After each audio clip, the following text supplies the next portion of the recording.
সরকারের অনুমোদন না থাকায় 2013 সালের পর পাকিস্তানের সঙ্গে কোনো দ্বিপক্ষীয় সিরিজে খেলেননি ভারত।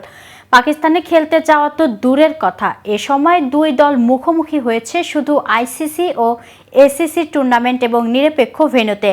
তাই ব্যাট হাতে সারা দুনিয়া জয় করলেও পাকিস্তানের মাটিতে খেলা হয়নি বিরাট কোহলির, সে ভাবনাও কম। সামনে চ্যাম্পিয়ন্স ট্রফি, যে টুর্নামেন্টের আয়োজক পাকিস্তান, এবারও পাকিস্তানের যাওয়া নিয়ে গড়িমসি শুরু করেছে ভারত। এসব দেখে পাকিস্তানের সাবেক ক্রিকেটার শহীদ আফ্রিদি অন্যরকম এক লোভই দেখিয়েছেন কোহলিকে। কিন্তু কি লোভ দেখালেন আফ্রিদি? এ বিষয়ে বিস্তারিত থাকছে প্রতিবেদনের, সাথে আছি আমি মিথিলা। ভারতীয় এক সংবাদ মাধ্যমকে আফ্রিদি বলেছেন, বিরাট কোহলি যদি পাকিস্তানে আসে, ভারতের ভালোবাসা ও আতিথেয়তা ভুলে যাবে সে। পাকিস্তানে তার জনপ্রিয়তা অনেক, এখানে লোকে তাকে অনেক পছন্দ করে। আমার পছন্দের ক্রিকেটারও কোহলি। পাকিস্তান ক্রিকেট বোর্ডের চ্যাম্পিয়ন্স ট্রফি আয়োজন করার কথা আগামী বছরের ফেব্রুয়ারি মার্চে। এরই মধ্যে 3টি ভেন্যু চূড়ান্ত করে খসড়া সূচিও তৈরি করা হয়েছে। চ্যাম্পিয়ন্স ট্রফির ভেন্যু হিসেবে লাহোর, রাওয়ালপিন্ডি ও করাচিতে চূড়ান্ত করা হয়েছে। এর মধ্যে নিরাপত্তার বিষয় মাথায় রেখে ভারতের সব ম্যাচ রাখা হয়েছে লাহোরের গাদ্দাফি স্টেডিয়ামে। এমনকি রোহিত কোহলিরা সেমিফাইনালে উঠলে সেটিও হবে সেখানে।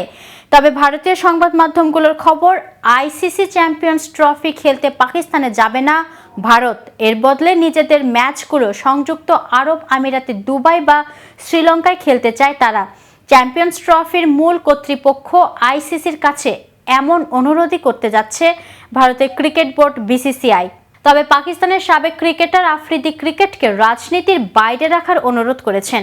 আফ্রিদি বলেন, ভারতীয় দলকে স্বাগত জানাই। পাকিস্তানের হয়ে যখন সফরে যেতাম, ভারতে আমরা অনেক সম্মান ও ভালোবাসা পেয়েছি। ভারত যখন 2005 ও 2006 মৌসুমে এখানে সফরে এসেছিল, তারাও অনেক ভালোবাসা ও সম্মান পেয়েছিল। তারা সফরটি ও আতিথেয়তা উপভোগ করেছিল। আমার মনে হয় ক্রিকেটারদের মধ্যে সম্পর্ক ও ক্রিকেট সফরকে রাজনীতির বাইরে রাখা উচিত। এদিকে সবশেষ পাকিস্তানের মাটিতে হওয়া এশিয়া কাপে বাধা হয়ে দাঁড়িয়েছিল ভারত।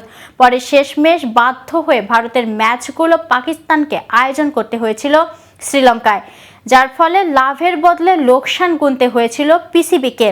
তাই এবার নিজেদের মাটিতেই চ্যাম্পিয়ন্স ট্রফি আয়োজন করতে চায় তারা। আর এই লক্ষ্য ভারতকে বাড়তি নিরাপত্তা দেয়া সহ তাদের সবগুলো ম্যাচ লাহোরে অনুষ্ঠিত হওয়ার নিশ্চয়তাও দিয়েছিল পিসিবি। তবে তাতেও রাজি নয় ভারত। পাকিস্তানের মাটিতে পা না রাখার ব্যাপারে অনড় অবস্থানে ভারত।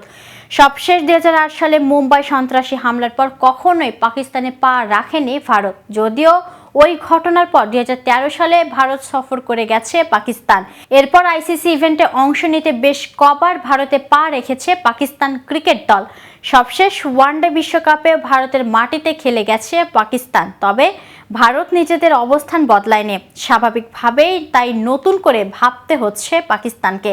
তবে এবার কোনো হাইব্রিড মডেলে যেতে চায় না পাকিস্তান। প্রয়োজনে ভারতকে ছাড়াই আইসিসির অনুমতি নিয়ে চ্যাম্পিয়ন্স ট্রফি আয়োজন করবে পাকিস্তান। সেক্ষেত্রে চ্যাম্পিয়ন্স ট্রফির রেস থেকে বাদ পড়া শ্রীলঙ্কার কপাল খুলতে পারে।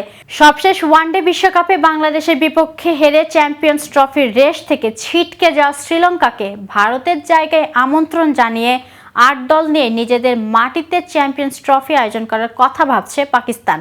তো ভিউয়ার্স, ভিডিওটি সম্পর্কে আপনাদের কোনো মতামত থাকলে জানাতে পারেন কমেন্ট করে। সাথে সাথে নিয়মিত ক্রিকেট আপডেট ও ইনফরমেটিভ ভিডিও পেতে কেটিভি ক্রিকেটের সাথেই থাকুন। ধন্যবাদ।